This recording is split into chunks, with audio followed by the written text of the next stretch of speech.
This is the North Indian city of Amritsar, and just a few miles in that direction is the Pakistani border. But just 70 years ago, that border didn't even exist. In 1947, 200 years of British rule here came to an abrupt end, and this vast subcontinent was divided. It was called Partition, and it split the states of Punjab and Bengal to create two new Muslim homelands in the east and west. Millions of Hindus and Sikhs fled to an independent India, and millions of Muslims to East and West Pakistan. In all, 15 million people were uprooted in the largest forced migration ever recorded. And over 1 million people died in the chaos and violence of partition, as families like my own were torn apart. Many partition survivors decided to rebuild their lives in Britain. And now, 70 years on, their children and their grandchildren are going back to discover how partition dramatically changed their family stories forever. And this time, I'll be joining them as me and my mum become the first members of our family to go back to my grandfather's village in what is now Pakistan.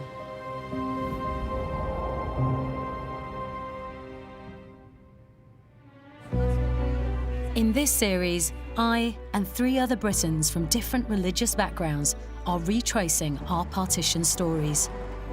We come from all sides caught up in the violence: Hindu, Muslim, Sikh and British colonial.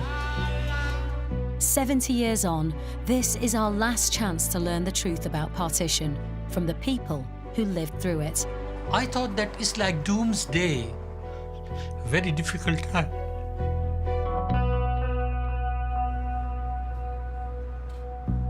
My partition journey started 2 years ago when I explored my Sikh family history on Who Do You Think You Are?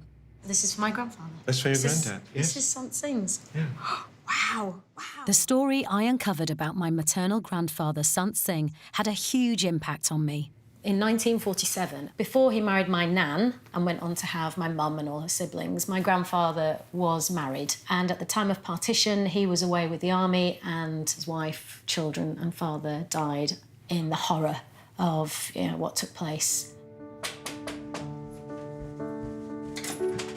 Hello, Mama. Hi, Anita. How are you doing? My mum was very close to her dad, but he never talked to her about what happened to his first family during partition. I have known my father as a very loving, caring, very lovely father, but I did not know he was hiding so much inside him. Mum and I have decided to finish the journey into my grandfather's past that I started 2 years ago. Beautiful picture. This maybe 17, 18, or maybe younger than that. Yeah. And then here we go, his first wife. Wow. Preetham Kaur. Beautiful. And there they are. Beautiful. Handsome couple. That's right. The family story is that during an attack on their village by local Muslims, my grandfather's first wife, Preetham Kaur, took her own life by jumping into the village well. My great-grandfather, Deru, and Sant's 2 young children, Mahindra and Rajpal, were also killed. So this is the little picture of Raj, their son. Yeah. After partition, my grandfather's home village became part of Pakistan, and he was never able to return there to honour the family he lost. No one in my family has ever been to Pakistan to see where my grandfather lived. It's really important that I go with my mum and pay respects. So there's India, Pakistan, Yeah. Punjab, That's it. and we are going to here, Sahiwal. You excited? Excited and Nervous? a little bit. Pakistan, here we come.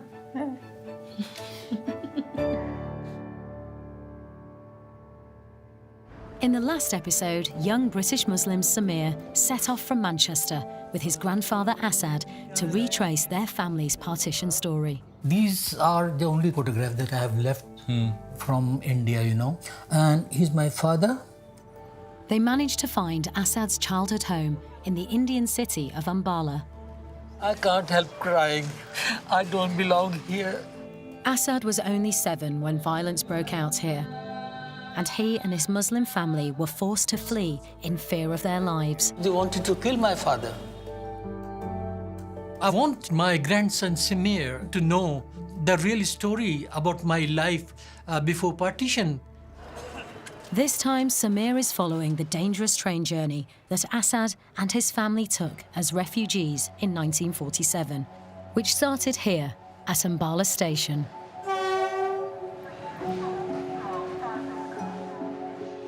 ये लंबी train है. Samir will take the same route across the Indian state of Punjab to Pakistan that Asad took 70 years ago. Due to ill health, his grandfather has decided not to accompany him on the journey.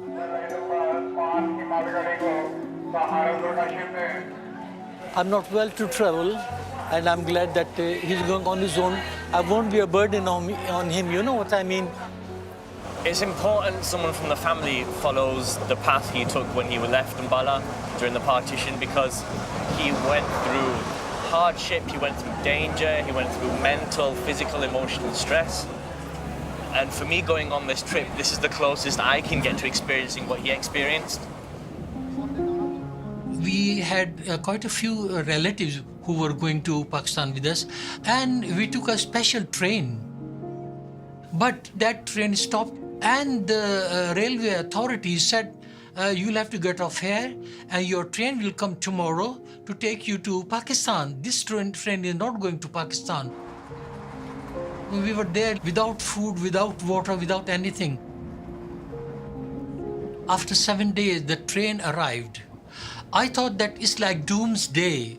Everybody was running towards the train like mad, you know, carrying their luggage, carrying their children, carrying their wives. People were going crazy. One of my uncles pushed me into that compartment through the windows.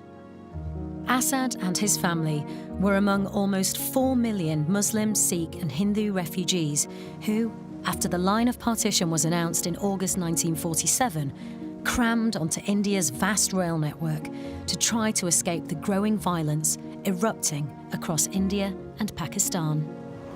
I'm sat in the train now and I'm thinking, I'm trying to imagine this whole train absolutely full with boxes, with luggage, bags and people.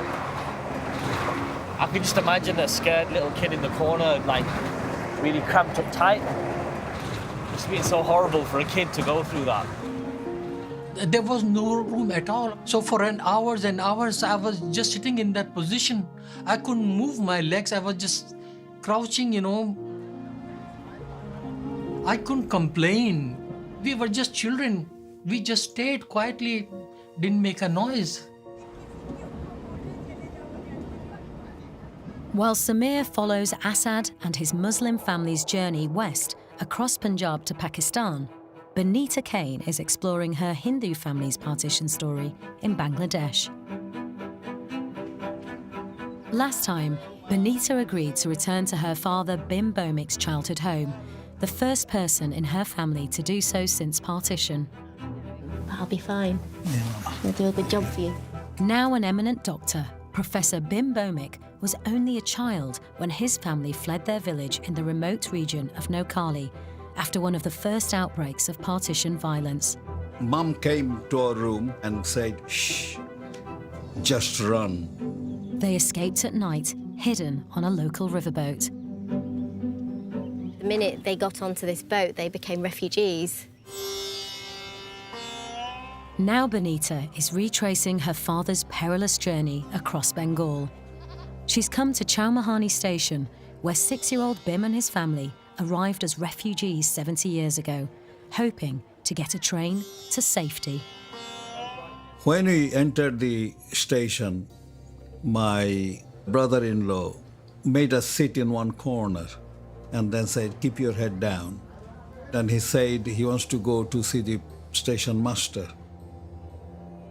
The station master advised that we don't take the passenger train because there has been atrocities in the compartments. Benita's come to meet one of the current station managers, Mr. Jaman, whose father worked here during the partition period.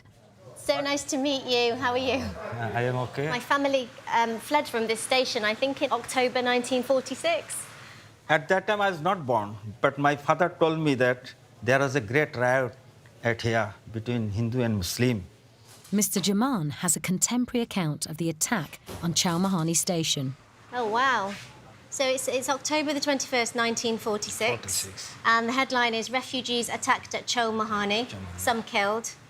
According to reports received here, mobs attacked refugees at Chowmahani on Friday, killing and stabbing some persons with the result that the railway staff in the area were forced to flee.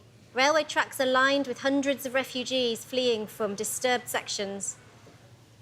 Ooh, wow, it's really shocking. And I think the date on here is really significant. The massacre at this station happened just a few days after my dad passed through. And actually, if they'd been at this station 3 days later, they would have been killed. And that's a very sobering thought. By the end of October 1946, up to 5,000 Hindus had been murdered in this area, and a further 200,000 forced out of their ancestral homes. The station master advised that we go in goods train. And fortunately, there will be a goods train in about 45 minutes' time.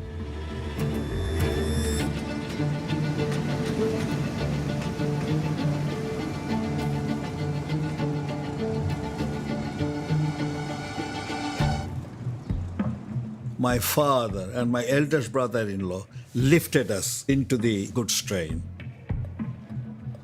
Inside is absolutely dirty and smelly. And when the door was shut, it was deep darkness. You could hardly see each other, but we huddled together again, holding each other's hands.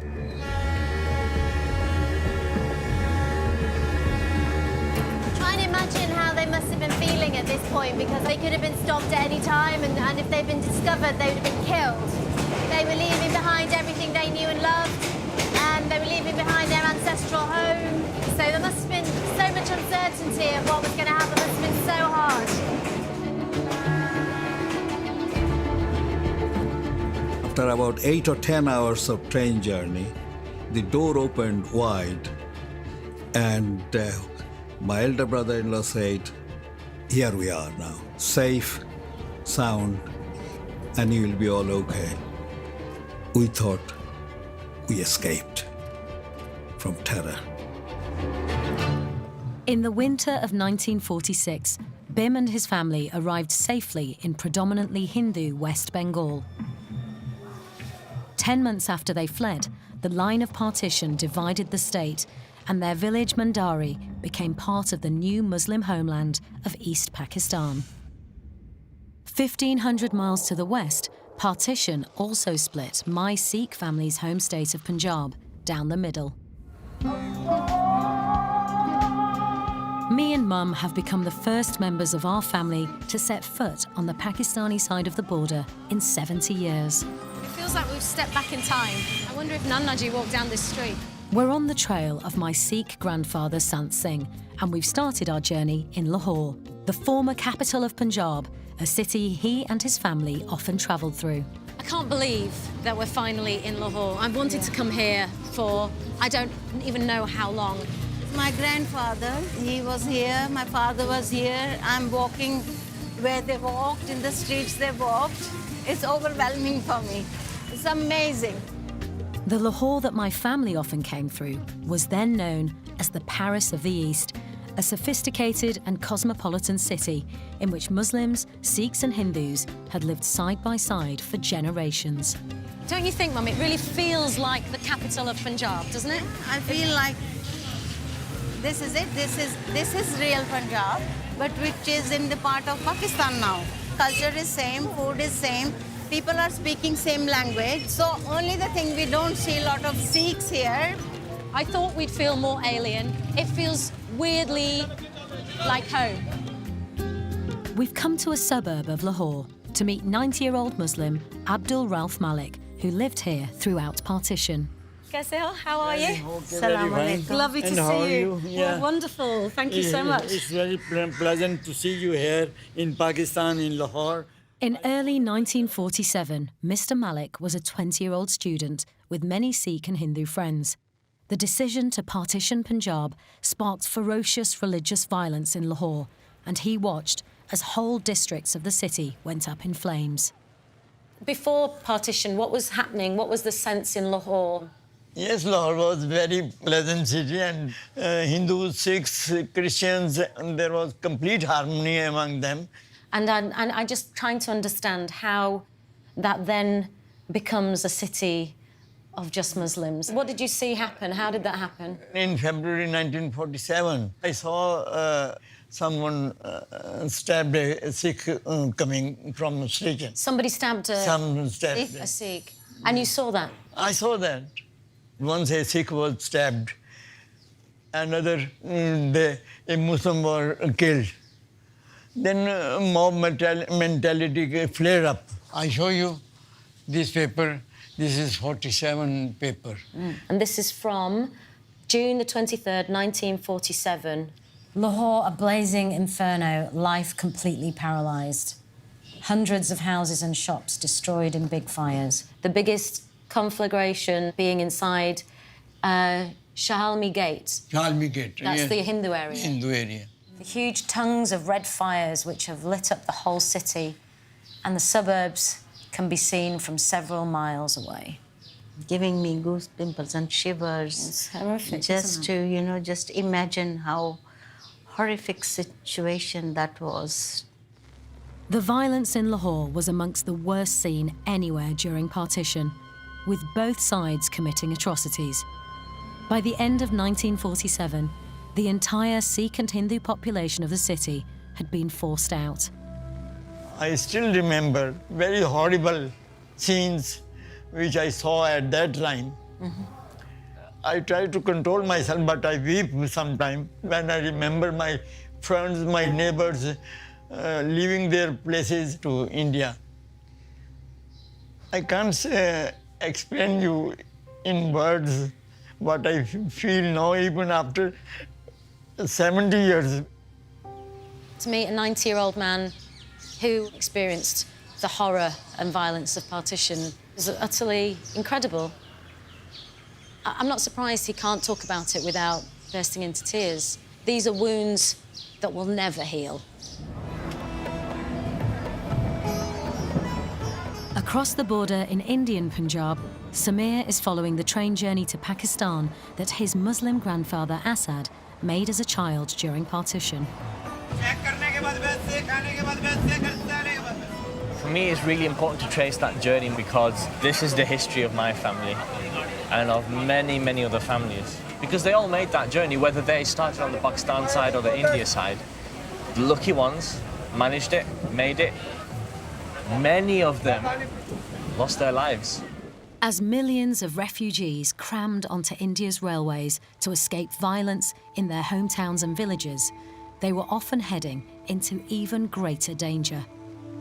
On both sides of the new border, these slow-moving trains were regularly ambushed, and many arrived at their destinations with every passenger on board slaughtered. Asad and his family's train journey across the Indian Punjab took them through several Sikh areas, one of the most dangerous routes for Muslim refugees. First station where the train stopped, that was Amritsar, which is a Sikh city. Though the windows were closed, but we could see through the little holes that Sikhs were walking up and down the platform with their open daggers to kill Muslims. We were so scared that they will jump into the train and they will kill all of us. The children were really scared what's going to happen, and the men were reading the Holy Quran.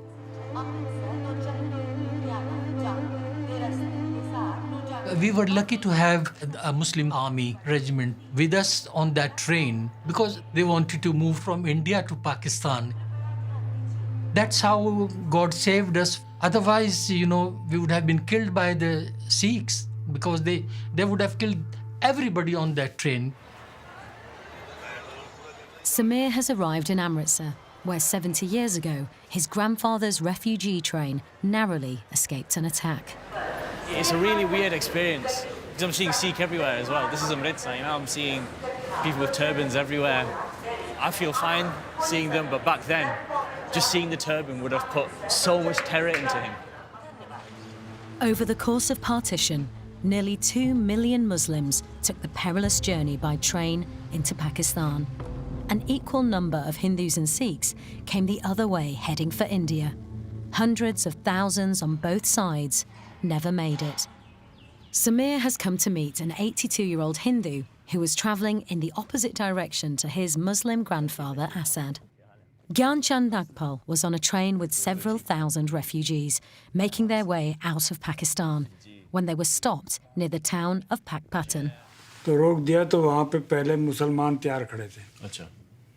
तो उन्होंने गाड़ी के ऊपर हमला कर दिया, हाँ attack कर दिया। अटैक कर दिया तो उन्होंने जो पीछे 3 कंपार्टमेंट थे ना, वो सब साफ कर दिए। They basically just cleaned out the back 3 carriages of every. They killed पिछले everybody. 3 डिब्बे। Yeah. Last 3 compartment. तो जब ये अटैक हो रहा था, आपके फैमिली में किसी को? हाँ बस एक हमारे यहाँ वो लगी। यहाँ। तलवार लगी ना, तो कुल्हाड़ी। जी। वो यहाँ पे हमारी भाभी को लगी। Were there any other injuries to your family? No. No. Okay. And you managed to escape, and then okay. So what happened next? उसके बाद क्या हुआ जब आप? दिन के 12 भी नहीं बजे पहले ही होंगे। वो कसूर एक स्टेशन है। अच्छा। तो वहाँ से मुसलमान पहले तैयार खड़े थे। ओह। तो उन्होंने क्या किया, उस जंगल में से निकल के फायरिंग शुरू कर दी। मैंने आपको धक्का दिया, उसने उसको धक्का दिया। वो आखिरकार मैं समझ गया। बहुत से लोग जी। और जो जवान थे वो कुचल गए। समझ, बहुतों की मौत तो वहीं हो गई। People were dying just from being trampled. लाश जो है भरी पड़ी हैं। तो फिर क्या हुआ? हमारे हिंदुस्तान की मिलिट्री आ गई। ओके। गाड़ी लेके, रेलगाड़ी। जी।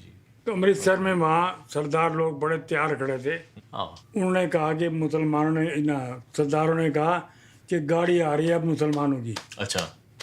मुझे पता नहीं, लेकिन वहाँ उन्होंने खूब कत्लेआम किया सबको।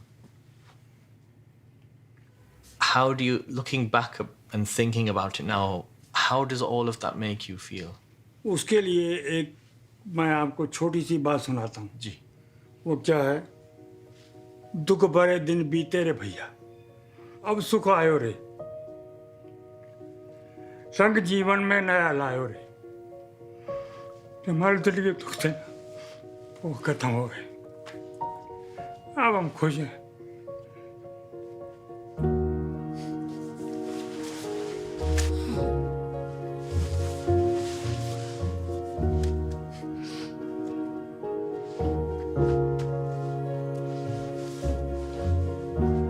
That entire generation, they went through so much. You know, listening to all the horrible things that people went through, I feel so sorry for them because they're still living through it. I think it's so important that they tell their stories, because if anything like this happens again, we can't let it happen again. It was the end of the world for so many people. It was the end of the world. We can't let it happen again.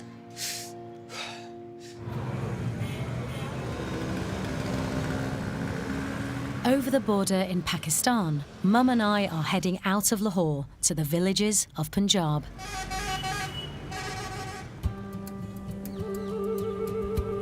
Before partition, this was India's richest and most agriculturally fertile state. We're trying to find out what happened to my Sikh grandfather Sant Singh's first family during the summer of 1947. By that time, the riots in Lahore had spread to this area, then known as Montgomery District, and now called Sahiwal. No one from our family has returned here since partition. Are you feeling anxious or any kind I am little butterflies in my stomach, and you know what I'm gonna see. I'm excited as well to see where my dad used to live. In 1947, my grandfather, Sant, who I call Nanaji, was stationed in South India with the British Army, away from his family. His father, Deruram, and his two small children, Rajpal and Mahindra, didn't make it out of this area alive. And the family story is that Sant's first wife, Preetham, took her own life by jumping down a well to escape attackers. For me, it's so important that we are here to try and find out the truth as far as we can know it. I want to know if there are people there who might know something about Nanaji. I want to know if anybody knows anything about Preetham Kaur. She's she's the vision in the forefront of my mind.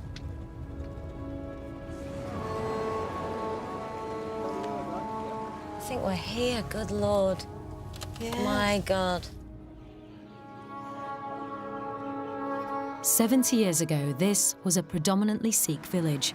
These days, it's entirely Muslim, and visitors like me and Mum are a rare sight. Assalamu alaikum. कैसे हो? बड़ी खुशी हुई मिलके।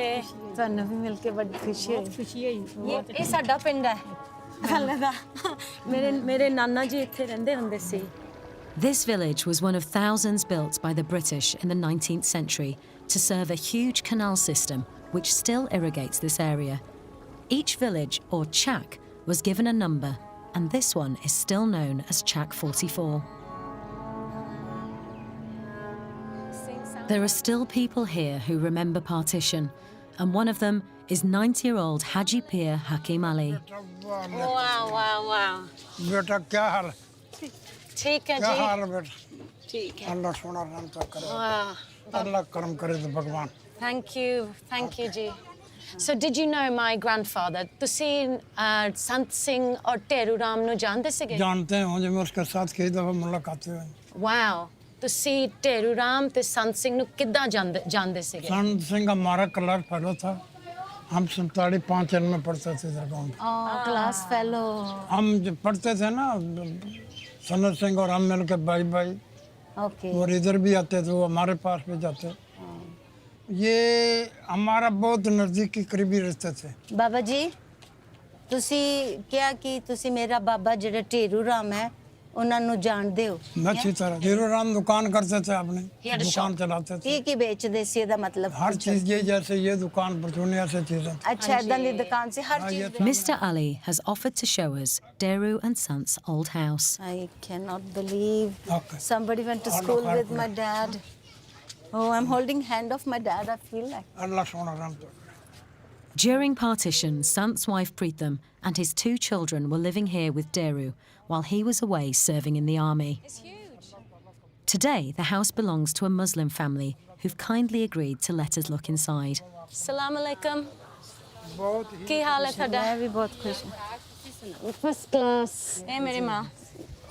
मेरे बाबे ਦਾ ਘਰ। ਚਲੋ ਤੁਹਾਡਾ ਹੀ ਘਰ ਦੀ। Thank you. ਤੁਹਾਡਾ ਹੀ ਘਰ।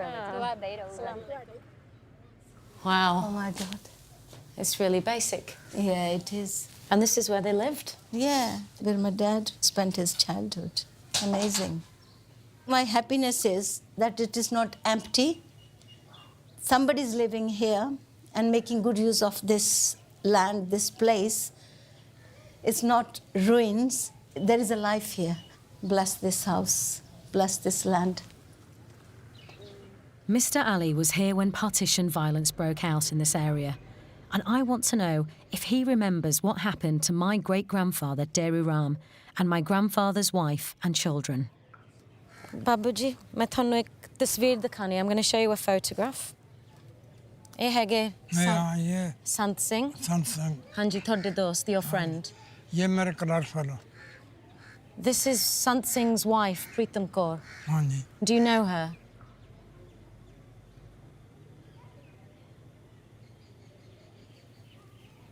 He's obviously finding it very difficult to talk about it.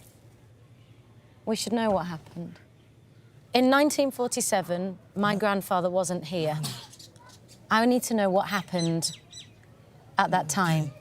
फिर ये मुसलमान बाकी आबादी मुसलमानों की ज़्यादा थी ये तमाम जमा हो गए उनको मारने के लिए सिखों को भी हिंदुओं को भी ਜਦੋਂ ਲੜਾਈ ਸ਼ੁਰੂ ਹੋ ਗਈ ਸੀ ਮੇਰੇ ਢੇਰੂ ਰਾਮ ਕਿੱਥੇ ਗਏ ਸੀ So when the violence started, he left.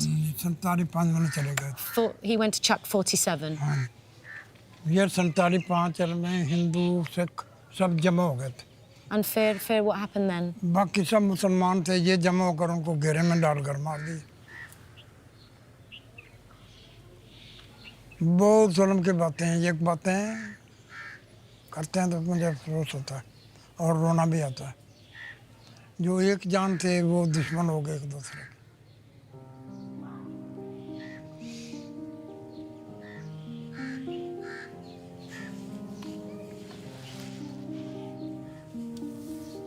अच्छा अल्लाह की मर्जी बस बाबा जी, I'm trying to understand as well. मैं समझने की कोशिश कर रही हूँ कि कितना हो सकता है? How did this happen? I'm trying to understand. बेटी पूछने की ये दुखों भरी कहानी है और बहुत बड़ी दुखों भरी कहानी है Wow. Thank you. Thank you जी बाबा जी तुसी मैनू गल पूरी खुल के सच्ची तरह दसदी. I'm so grateful for your honesty. I always thought my great-grandfather died somewhere in this village. He didn't. He died in a neighbouring village where he went for refuge with all the other Hindu and Sikh families. I'm really grateful that he talked to me about it. He didn't have to. He could have just done what people have done for the last 70 years and said nothing.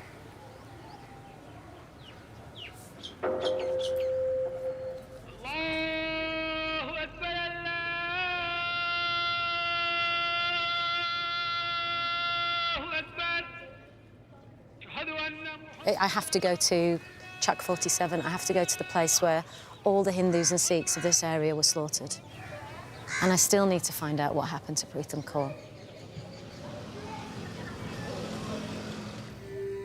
As Punjabi villages, like my grandfather's, descended into horrific religious violence, over 1,000 miles to the east, partition had split the state of Bengal to create the new Muslim homeland of East Pakistan. Hundreds of thousands of Hindu refugees began to pour across the new border, desperate for food and shelter. Binita has come to the Indian town of Chandanagar near Calcutta, where her father Bim and his family arrived in early 1947. I'd heard the story of how the family had to escape, but I don't think I really understood that they arrived here as refugees. I'd like to understand more about that time and what that was like for them. My father did manage to bring about 8,000 rupees. In those days, I think plenty of money. But he put the money in the local bank. And then they ran away with the money. Bank is failed and closed. I looked at my father. A darkness descended on him. He went pale.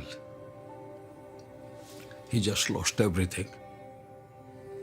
With 5-6 mouths to feed.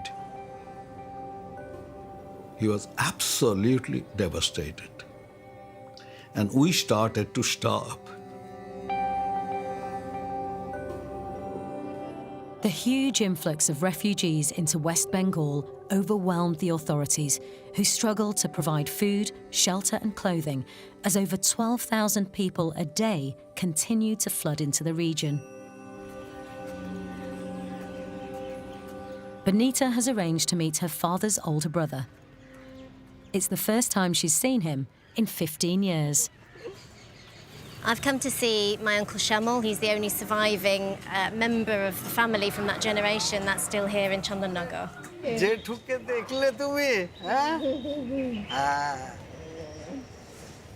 How are you? Binita came here often as a child to visit her grandmother Ashalata, though she never met her grandfather Jamini Bomik, who led his family to safety during partition. As destitute refugees, Jamini, Ashalata and their children were offered a room in a deserted colonial mansion in the centre of town. It's such a grand building. I don't think I was really expecting it to look so grand and beautiful. And how many families used to live here?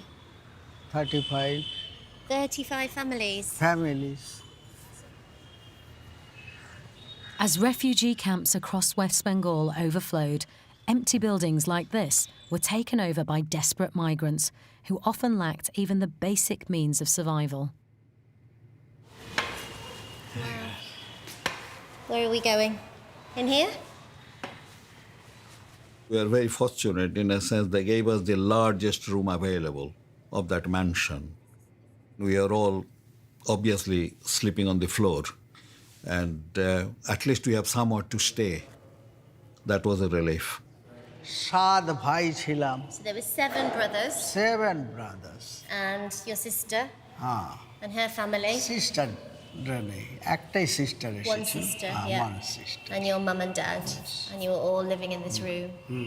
আমাদের মায়েদের সঙ্গে আমরা এখানে শুতাম। Around here. Yeah. All in a row. নিচে বিছানা করে। We had a good neighbor, so he saw that we haven't eaten, and he will give us a kilo of rice. But my father wouldn't eat. He was a rich man, only a few weeks ago. Now he's a pauper, can't feed his own children, his wife. He started to lose weight. He became very, very weak day by day. I was his companion. Can you show me where Dadu used to lie and where my dad used to look after him? Whereabouts was that? দাদু এইখানে মারা গেছে, In that corner. কর্নারে। He'll just hold my hand, wouldn't say anything. He was so weak he could hardly move. এদিকে মাথা দিয়ে শুতো, এদিকে পা থাকতো দাদু। He used to lie here. So he used to lie here with his head here and legs over there. তোমার daddy এইখানে বসে পড়াশোনা করতো। And my dad used to sit here and study and look after him. ছোট ছিল। And he was quite small. Unable to pay for medical help, Jamini's family were forced to watch as his health deteriorated. I sat with him, and he suddenly held my hand tight. And he said, "Be a good doctor one day." And he passed away.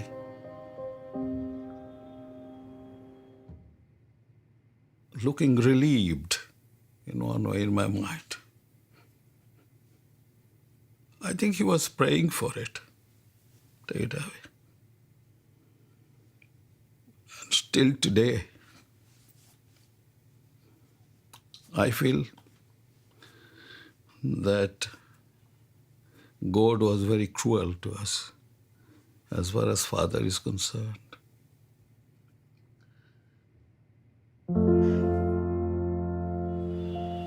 It's just something a child should never have to go through. And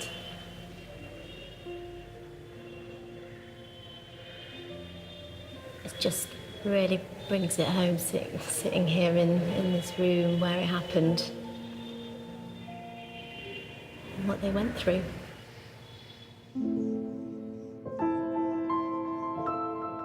After his father Jamini's death, Bim's siblings went to work to ensure that he could go to school. Honouring his father's final wish, he went on to study medicine in Calcutta before moving to Britain in 1969 to work as a doctor. He went on to become a renowned consultant in the care of the elderly. My granddad would have been really proud of him. And I think he worked his whole life to fulfill my granddad's dream, that he would become a doctor, and he spent the rest of his life caring for people and curing people in a way that he couldn't do for his own dad, and it kind of makes sense now.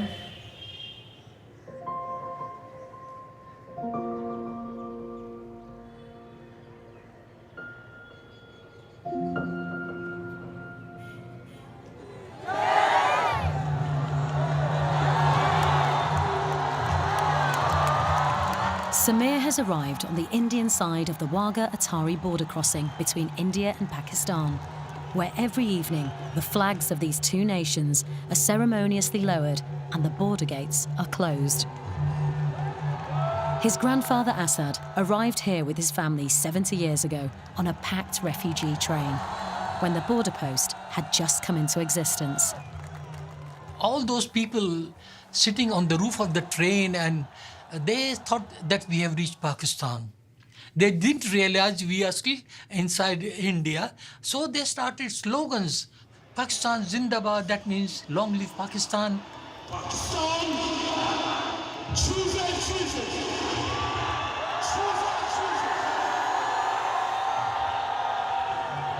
Indian army, they didn't like that we were shouting all those slogans. So they started firing. And I could feel the sing, that sound of that bullet that passed near my bullet. God save me. Otherwise, you know.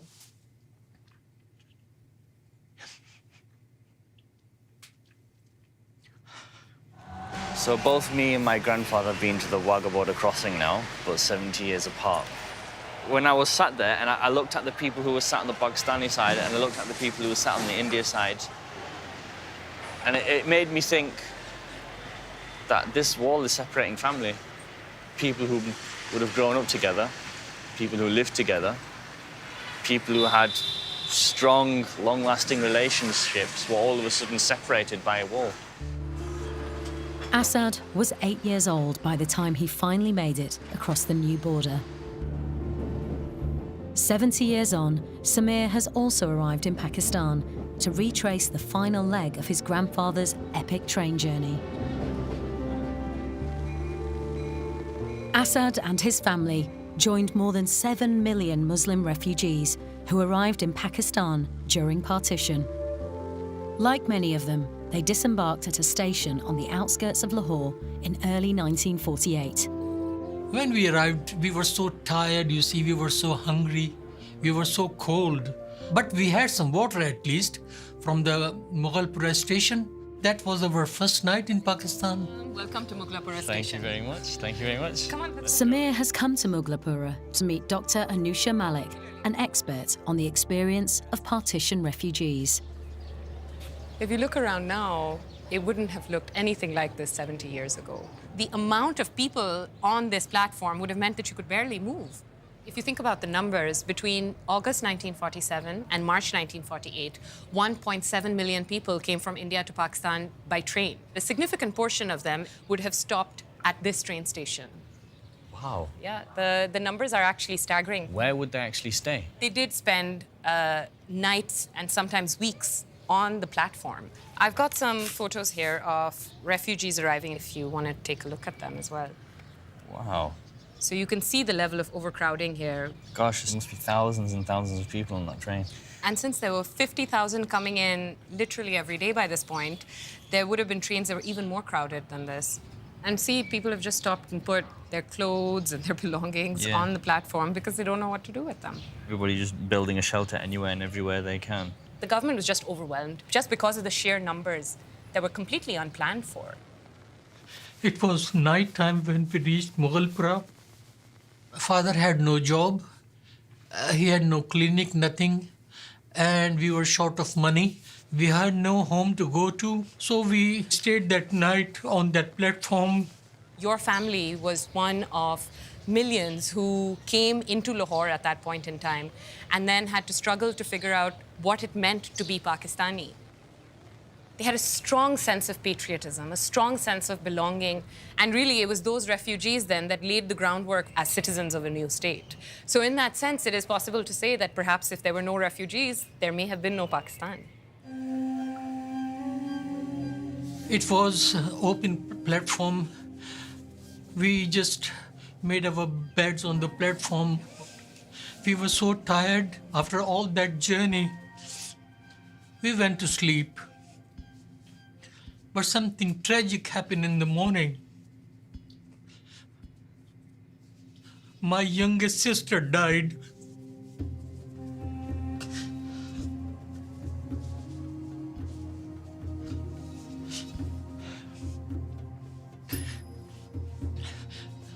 She was sleeping with my mother, and she was in my mother's arms. Her name was Maimuna. She was the youngest child. We slept on that platform in cold weather. That's how she died. That was the first sacrifice we gave for Pakistan. People like my granddad, people who survived the partition, they need commending for what they went through. I really believe that. Because they went through so much. Despite the amount of loss that they've suffered, they survived. They lost everything and they built it from the ground up again.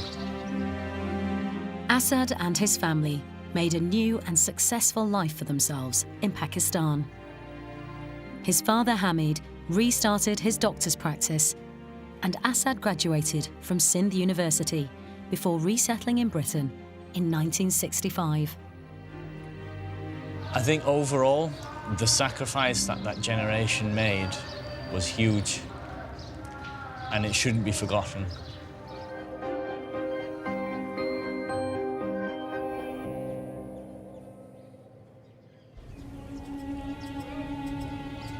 Samir's journey is over, and 100 miles away, I'm on the last leg of my family's partition story. I've left Mum behind as I'm worried that things might get too upsetting for her.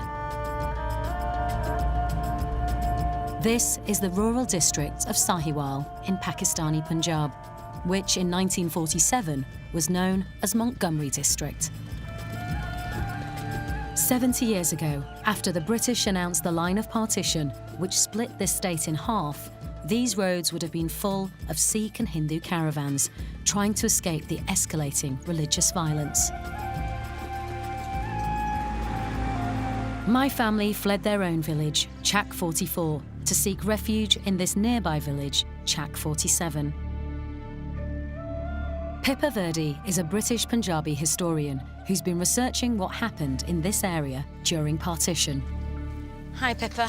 Hello, Anita. How to meet you. You too. How are you? I'm really well. I'm hoping you'll be able to shed some light on Yes. what happened to my family here. Yes, I think I should be able to help you. Excellent. Come with me. Thank you. Pippa's brought me to the roof of a former fortified haveli, or mansion, in the centre of Chak 47 that was owned by a powerful local Sikh. My great-grandfather and Preetham Kaur, my grandfather's wife, and his kids, would they have been here? We know about 6-7 villages. The Sikhs and Hindus from those villages actually fled for sanctuary in this area. So they all came here to this haveli? To this haveli, 1,000 to 1,500 people, including your great-grandfather and his family. They came over here to seek sanctuary against a mob that were trying to attack them. And what's extraordinary here is that we've managed to find an account of what happened here in Chak 47, which tells us what might have actually happened to your grandfather and his family. Unbelievable. It's by a High Court judge. It was a survey of the events leading up to and following partition. So if you have a look at... The Sikh villages were subjected to ruthless attacks. Men, women and children were brutally slaughtered and their homes were reduced to ashes. Have a look at this part here at the bottom. Chak number 44. Amazing. Chak number 44 was attacked by a Muslim mob on August the 22nd, and the non-Muslims escaped to Chak number 47. On August the 28th, Chak number 47 was attacked by a large mob, assisted by some police officials and Muslim soldiers. The non-Muslims resisted the attack for a time, but nearly 1,000 of them perished. Many young women were kidnapped. Blimey heck.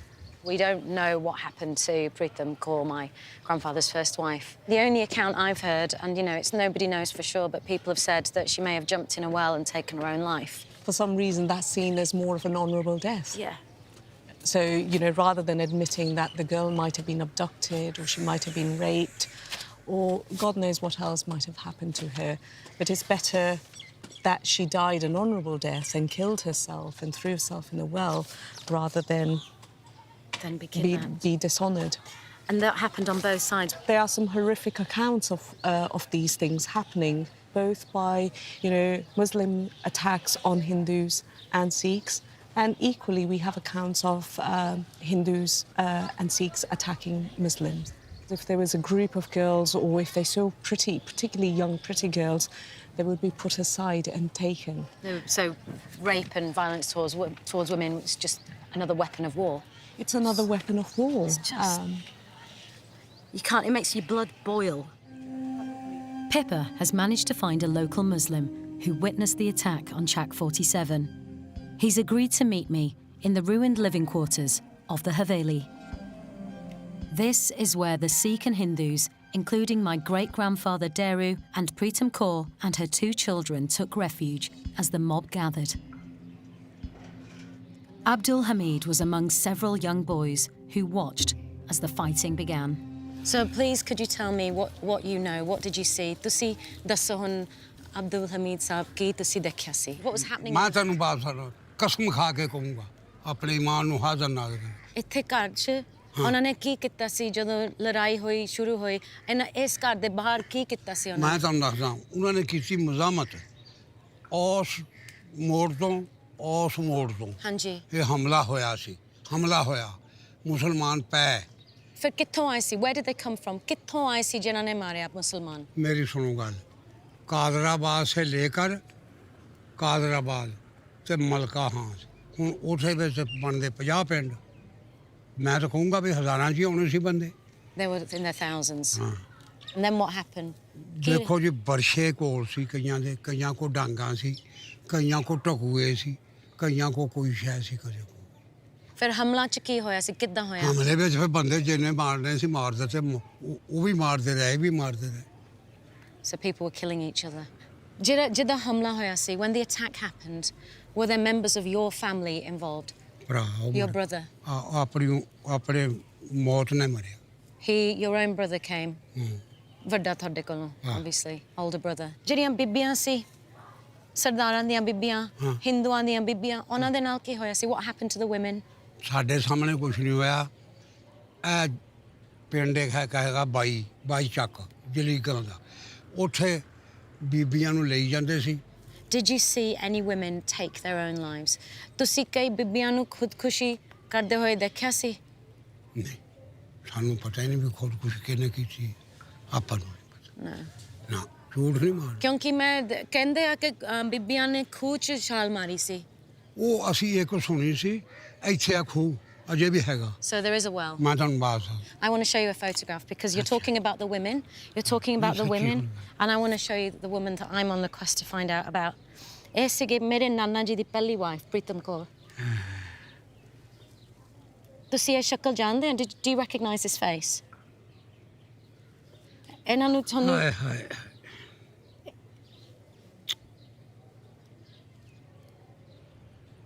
ਉਹ ਵੀ ਇੱਥੇ ਸੀਗੇ she was here ਉਹ ਵੀ ਇੱਥੇ ਮਰੀ ਹਾਂਜੀ ਇਹਦਾ ਮੂੰਹ ਦੇਖੋ look at that face she died here ਇਹਨਾਂ ਨੂੰ ਵੀ ਮਾਰਿਆ ਸੀ they killed her as well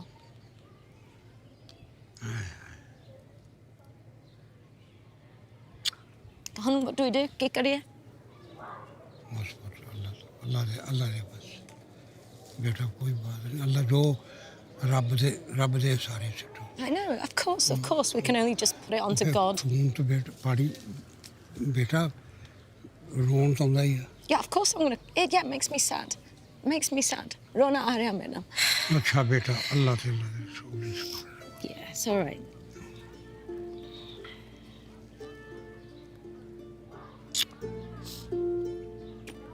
It's okay.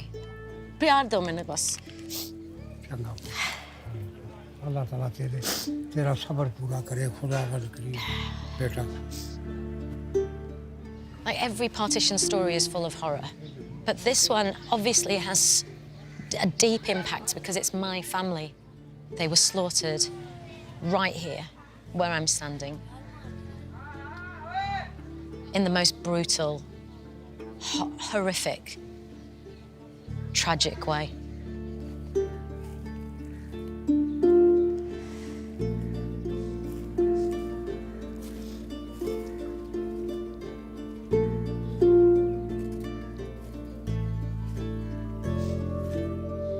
I'm just trying to pay my respects. I don't even know what to do.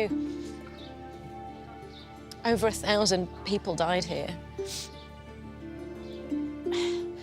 And it's just a rubbish dump. And I feel so sad. I don't know what to do. I just want to walk around and I'm trying to think of all the souls, you know?